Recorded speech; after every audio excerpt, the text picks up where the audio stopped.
Welcome to The Definitive Wrap, where we report the truth about American exceptionalism. We love our flag, we love our country, and we believe in America. The Definitive Wrap, where we respect people of faith, the men and women in blue, and our support for Israel. And now your hosts, Bela Sebro, she's the nice one, and Alan Skorsky. He's not so nice. But together they are The Definitive Wrap. I'm Alan Skorsky with my co-host Bela Sebro, and welcome to The Definitive Wrap podcast, where we discuss the issues the mainstream media just won't touch. We want to thank vinnews.com for hosting our weekly shows. At the end of August, the Biden administration committed one of the worst foreign policy blunders of any U.S. administration in history with the disastrous withdrawal from Afghanistan. He defended himself by saying, "I inherited this from the Trump administration." We can debate that falsehood another time. What he did inherit from the Trump administration was a strong peace deal known as the Abraham Accords, which opened doors, agreements, and new opportunities between Israel and the Gulf states. And just as President Trump terminated financial support for the ungrateful PLO offspring known as the Palestinian Authority, the Biden administration is determined to, quote, repair relations with this terrorist entity by opening a consulate in the U.S. as well as in Jerusalem against the wishes of the Israeli government.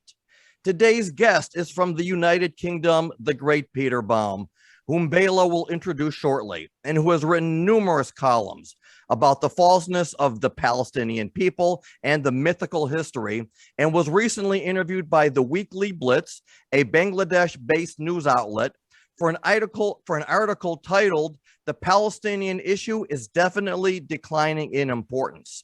We will discuss his interview and other related columns on this subject, including the many quotes from Arab leaders stating unequivocally that there is no such thing as a Palestinian Arab, but that they were invented for the sole political purpose of creating war with Israel. Bela? Thank you, Alan. Hypocrisy is a major pet peeve for most of society, and yet the very behavior that is engaged by the people who condemn it are the same people who will say that hypocrisy is a bad thing. They may claim to hold themselves to a high standard for themselves or a particular group, but will not follow the same moral rules and principles for another group. That's what hypocrisy is about. And that is what we are dealing with here in politics today. Our esteemed guest today exposes the hypocrisy and forces society, and especially the media, to face the truth. He questions, why does the media purposely ignore the facts and allow false narratives to spread unchecked and therefore multiply? Specifically about the Palestinian historical claims and the Palestinian religious claims, the Palestinian legal claims, and about the Palestinian refugees. Our guest, Peter Baum, has spent 40 years working in the international financial markets, bond trading, and investment management, and spent much of his working career abroad in Europe, Africa, and Asia, and for a little while in the USA when working for those good old-fashioned banks, Manufacturers Hanover Trust, for those who remember, and Philadelphia National Bank. Now he's a full-time political activist and researcher writing for various online publications, which we will be discussing today, and having had articles published in Gatestone and Decisive Liberty, and more recently in Weekly Blitz, published in Bangladesh for an Islamic audience, and Conservative Woman, a UK-based publication which, despite its title, is for all genders, but run by women. He's also a deputy on the board of deputies of British Jews and chairman of New York Local Friends of Israel branch, Southend Friends of Israel. And he attempts to challenge the false narrative that has morphed into fact about the Israeli-Palestinian issue as evidenced by his online output. Peter, welcome to our show. Thank you. It's a pleasure. Thank you so much for joining us. It's an absolute pleasure. In your writing, you refer to Palestinian claims as the Palestinian fairy tale. So can you please tell us about that, and also specifically about how the Arab nations are responsible for the Arab refugee crisis? You wrote in the Weekly Blitz that it was a successfully implemented political strategy created by the Arab political elite and facilitated by the United Nations because the 5 Arab nations failed to eliminate the Jewish state in 1948. Please tell us about that. Yes, indeed. So what is most concerning to supporters of the Jewish state of Israel, and one doesn't necessarily have to agree with everything that an Israeli government does, but what is most concerning to people like myself and to you and your audience, I guess, is how the narrative of the last 4 or 5 decades has gone something along these lines. That Israel is an apartheid state, that Zionism is racism, that the Jews from Europe came into Israel, came into Palestine just at the turn of the 20th century and stole and colonized the land from the indigenous population, which were the Palestinians. And this narrative has for decades gained such momentum and has been on such an upward trajectory that if you didn't have the kind of knowledge about the subject that people like us have, you would indeed believe that narrative. Why shouldn't you? Why should you look any deeper other than believe what the mainstream media and the United Nations, for that matter, have been promoting during the last 4 or 5 decades?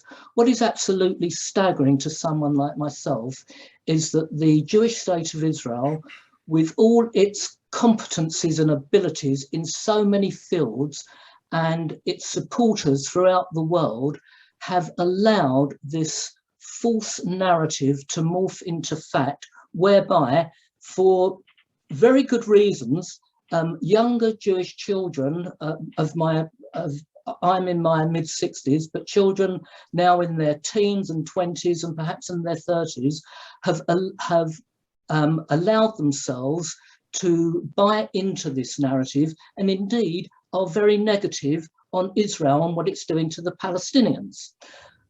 So I see it incumbent on people, on myself and other activists, to challenge this false narrative and to get it out and distributed and promoted as far as is possible, given where we are with mainstream media these days. Now, fortunately, people like yourself, and this is going to sound like a paradox, but even social media allow this to happen, whereby mainstream media would, to my knowledge, if it does allow it to happen, only allows people with a voice like mine to be given exposure in a very minority of cases. So over here in the UK, for example, we get, I can tune into CNN, NBC, ABC and various other channels.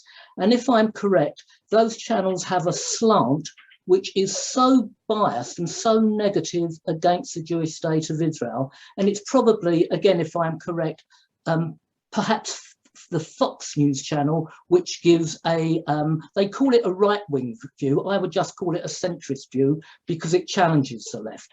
So the Palestinian fairy tale is an article I wrote, which actually goes through each of the elements you mentioned of how it can be proved easily, providing one has the background knowledge, that the Palestinians are a very recent construct, that their legal claims to the geographical area we now call Israel, Judea and Samaria, or the West Bank or Gaza, have no legality whatsoever by UN, League of Nations and United Nations definitions.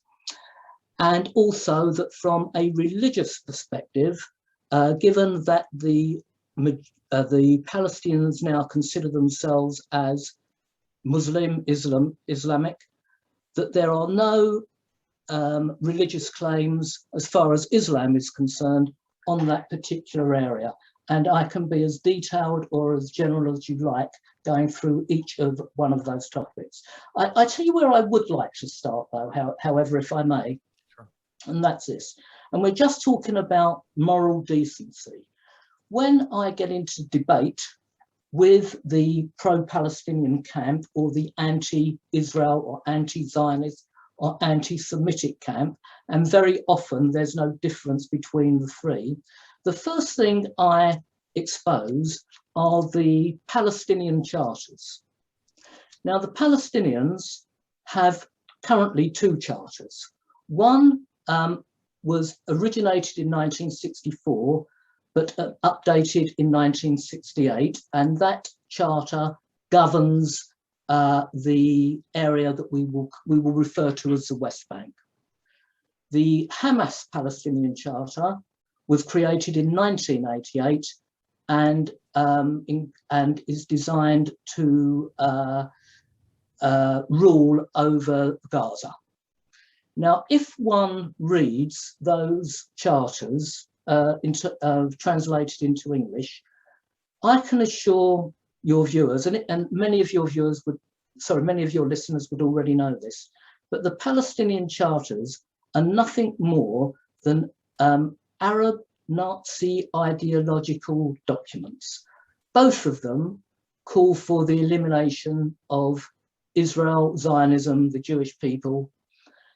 The Hamas Charter goes one further in its Nazi ideology, and I think it's in chapter 17, which actually, and your listeners will find this incredible, but it's absolutely true, it actually demands the extermination of those people, for example, working for various charitable organisations who look after, let's say, terminally ill children.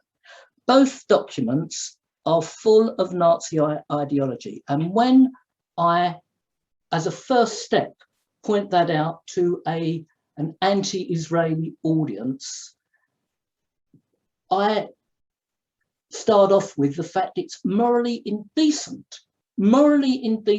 for any individual, group, organisation or country to support an organisation or a group or a culture or a people which they're not, but let's call whatever terminology you want, as the Palestinians, whose charters, two separate charters, are so enshrined in Nazi ideology. So that's my first step. When I go out and challenge people with that, we have a phrase in England, we say they're gobsmacked.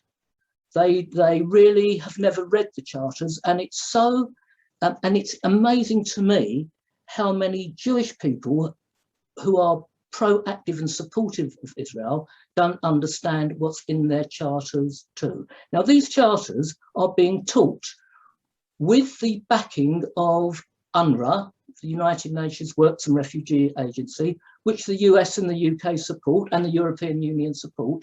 And those charters are being taught to what is now the fourth generation of Palestinian children. Is it any wonder that the Palestinian children hate the Jewish state of Israel and Jewish people, given that they're brought up on a diet of such rabid anti-Semitism?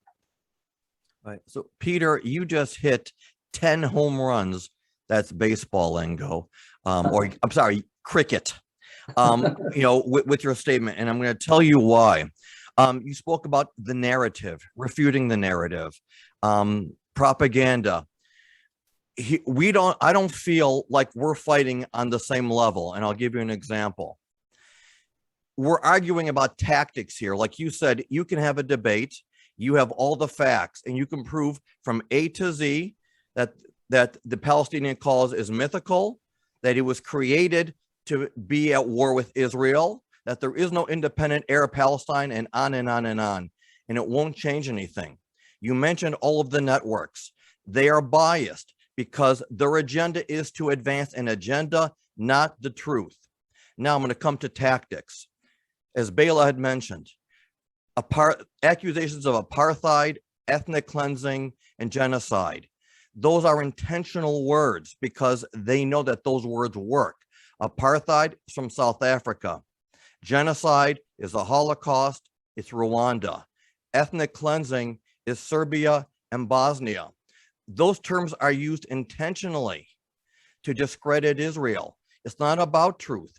In your interview with the Middle East Report, there was a segment from David Bragg from Prager University, where he outlined 5 instances where the Arab side rejected any peace deals with Israel. Last year, a black man by the name of George Floyd was killed by a police officer. Immediately, the Free Palestine movement drew murals of George Floyd with a keffiyeh around his neck to try to say, just as blacks are mistreated in racist America, the same thing is happening with the Palestinians in Israel. So we're trying to me, and tell me if you know what you think, it's not about truth versus lies. It's about tactics and about getting out, repeating the lies enough times to those who want to believe what you're saying. I watch Fox News because I agree with their agenda. If I hate to use the word agenda because I don't want to say that Fox has one, but they're open. CNN, MSNBC, the rest of them, they have an agenda. People watch them because they want to be fed that constant diet of left-wing progressivism.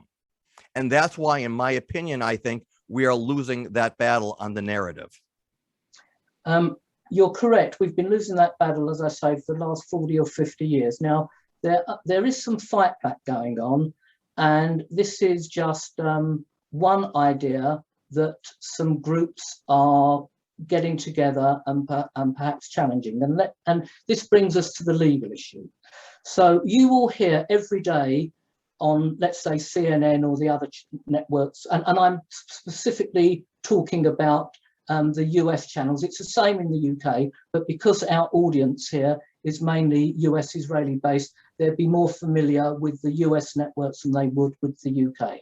Now, every day, whether it's in the New York Times, the Washington Post, or on the channels we have just spoken about, when there's coverage of the Israel-Palestinian issue, and let's just mention this, there is so much disproportionate coverage of the US-Palestinian issue. So, for example, between 1960 and 2015, 55 million indigenous black Africans were killed in various genocides, whether it was Rwanda, Central African Republic, Democratic Republic of Congo, Angola, etc., etc. I bet you not one of our audience listening today, let alone the anti-Israel mob out there, would know the name of one president of any of those countries I've just mentioned in the last 50 or 60 years. And I bet you, for those 55 million indigenous black Africans that were slaughtered during that period,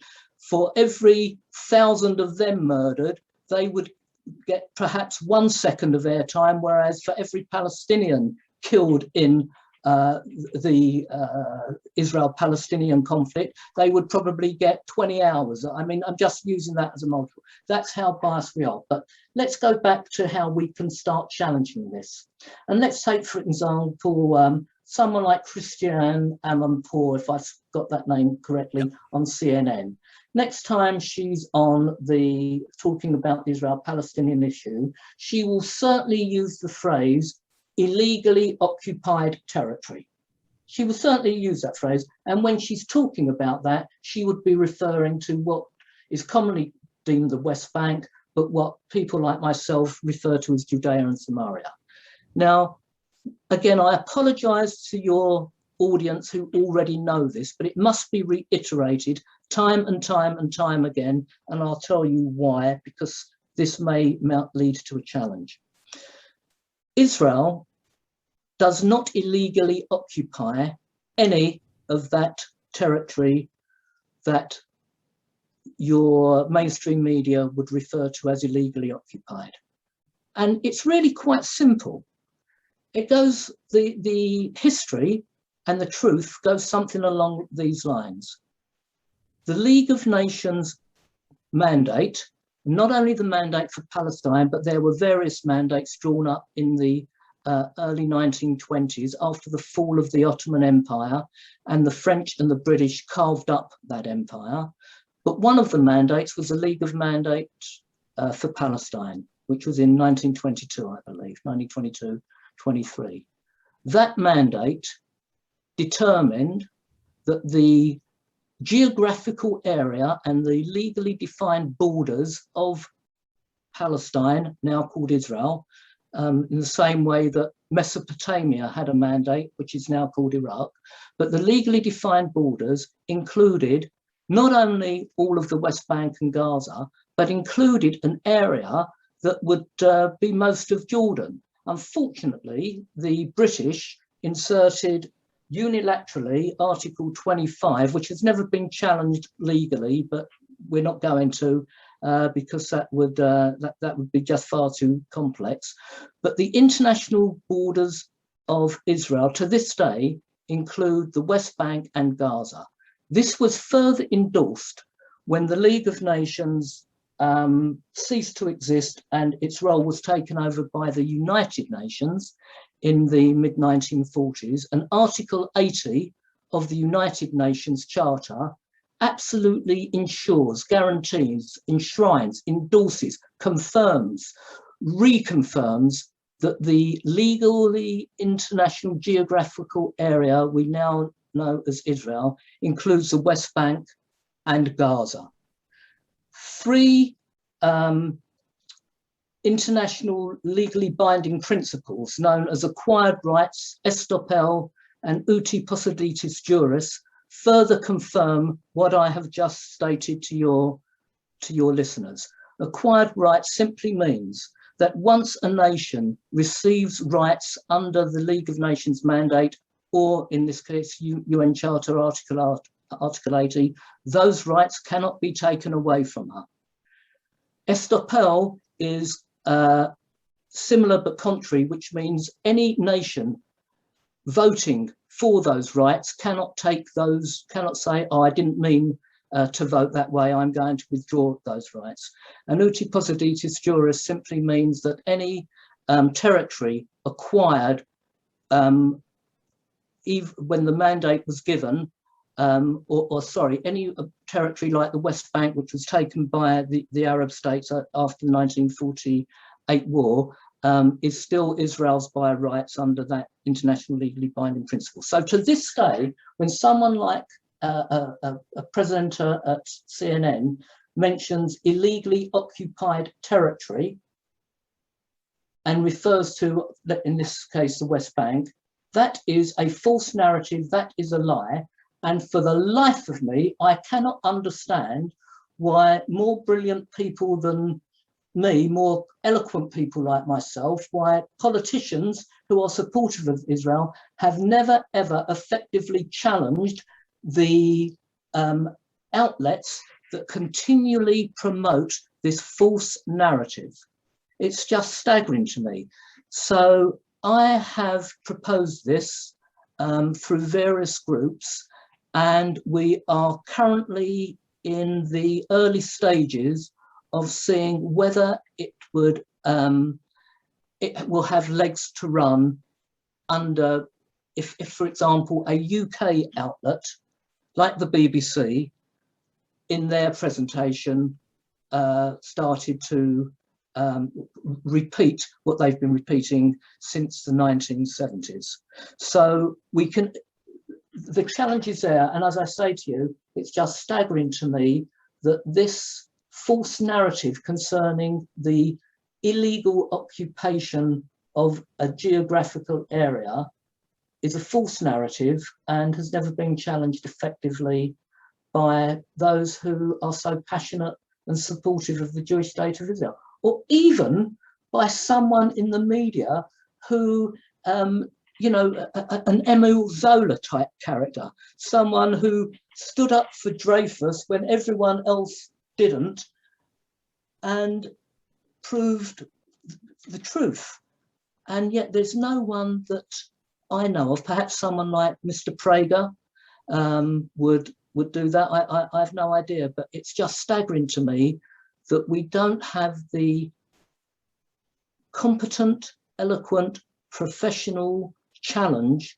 You were talking about tactics, and that's one tactic that we yes, it's been slow to get off the ground, but that's certainly one tactic we have in our armory that we hope to use through an organisation like the Israel-British Association or Campaign Against Anti-Semitism or something like that in the UK. Peter, it's interesting that you're right that some Arab countries are actually, and you use the word nauseated and tired of the Palestinian lies. Yeah. Can you tell us, are these Arabs in specific economic groups?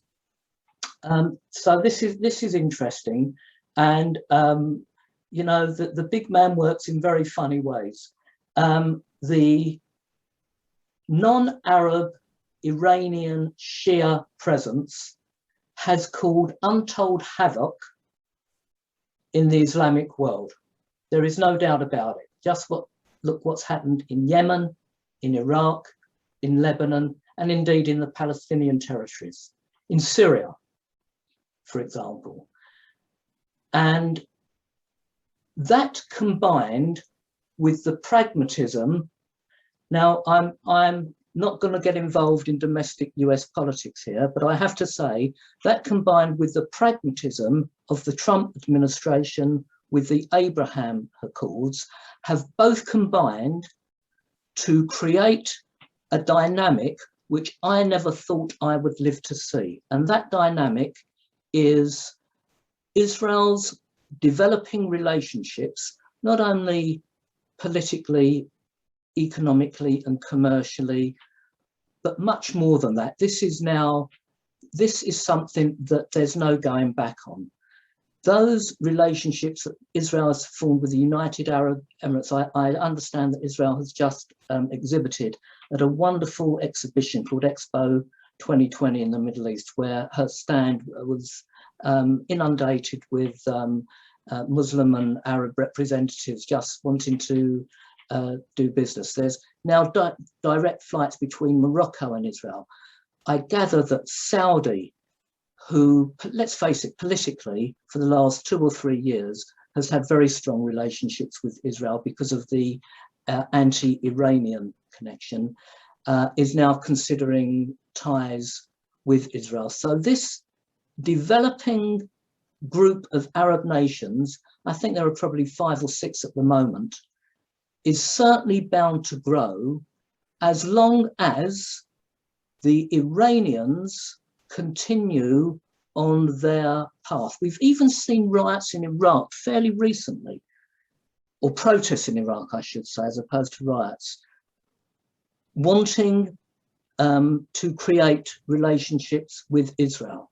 Now, I never thought, honestly, guys, I never thought in my days of pro-Israel activism that I would see the day, let alone the rapid development, the growing commerce between Israel and those Arab nations, and it will certainly grow, that we have seen. So the reason, going back to your question, why the Palestinian issue is becoming of less importance, it may not be for propaganda reasons when these Arab nations get up at the United States. But believe me, when you see and you get feedback from the Israelis about the growing number of Muslims from other Arab countries going into Israel and wanting to do business, wanting to understand the technology, wanting to understand more and more.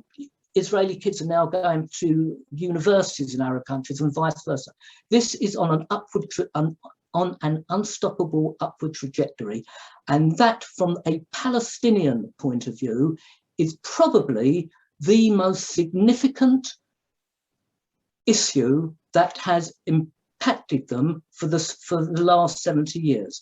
Now, what I think is going to happen, unfortunately, is this: because this is definitely going to grow, and the Iranians domestically are under pressure at home because of what's going on there.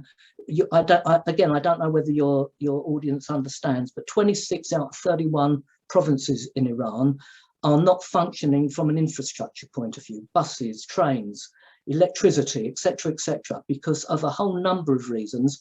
One is certainly sanctions, but the other is that where Iran lies geographically, they are subject to quite bad earthquakes. They happen actually daily, virtually, in Iran. And Iran doesn't have the backup resources to get the country back on its feet. And this is creating problems domestically. Now, that together with sanctions, plus the Iranians, who are an educated, and let's face it, non-Arab country, they are not, so they have no acts, there's no reason to support the Palestinians, particularly, and there's always been reasonable relationships between the Farsi community, the Farsi speakers and the Hebrew speakers. So domestically, we can see that Israel's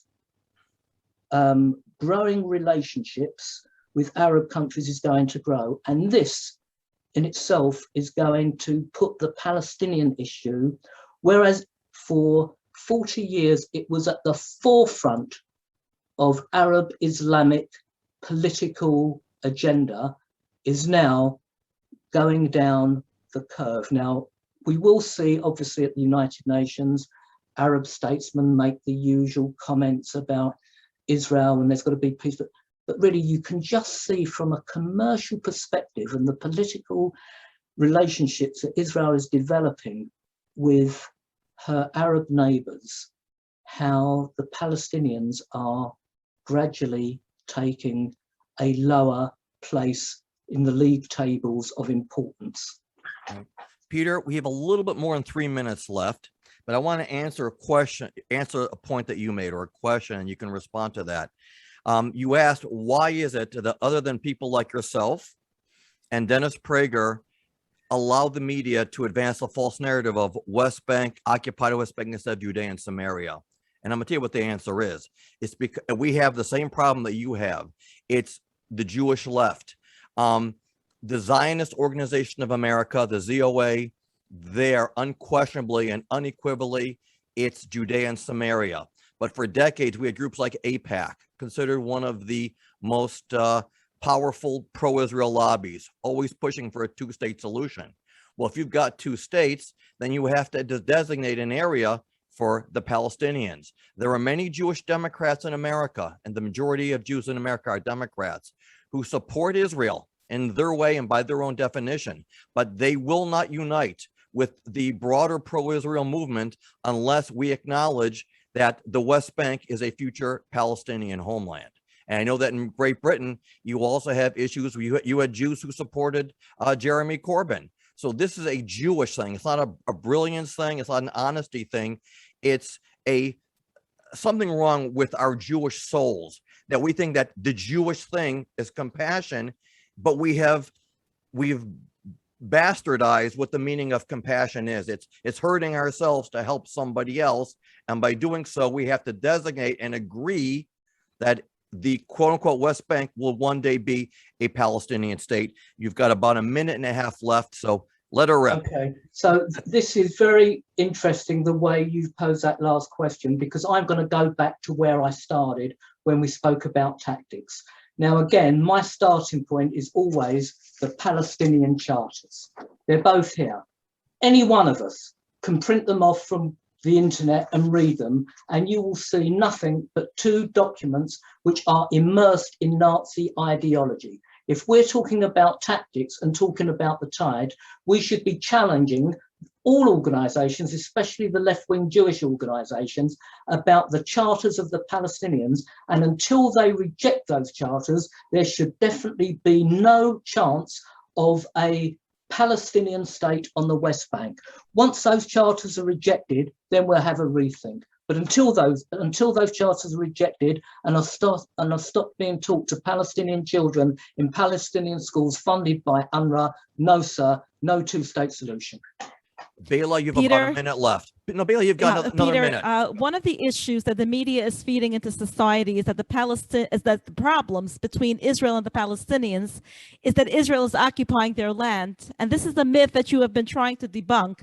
Please share with our audience in the very, very limited amount of time we have about the legally binding mandates and other legal endorsements which verify that Israel occupies no land other than she rightfully owns. Okay, so it's and in fact, simple. you stated in a recent article that the map of Palestine does not show the existence of any Palestinians. So if you could just please very, very briefly enlighten us. Legally, I will reiterate again, the League of Nations Mandate of 1922, UN Charter Article 80, 1945, and the legally binding principles of acquired rights, Estopel and Uti Possidetis Juris, all ensure that Israel's legally defined borders encompass both the West Bank and Gaza.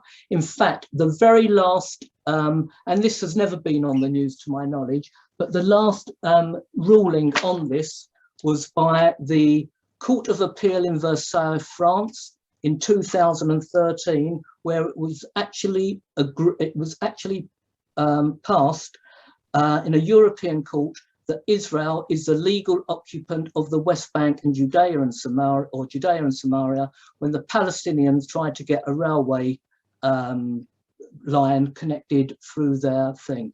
The BBC never actually reported on that, but I assure everybody they only have to look up Israel as a legal occupant of the West Bank, says the Court of Appeal of Versailles, France. That was the last legal ruling on it, 2013. Thank you so much, Peter. And thank you for joining us today on The Definitive Wrap. Thank you to vinnews.com. And thank you to our audience for tuning in. This was great. Thank you. Thanks for listening to The Definitive Wrap with your hosts, Bela Sebro and Alan Skorsky. Be sure to tell your family and friends they also can listen to The Definitive Wrap on Apple Music, Spotify, Google Play, and your favorite streaming service. See you next time on The Definitive Wrap.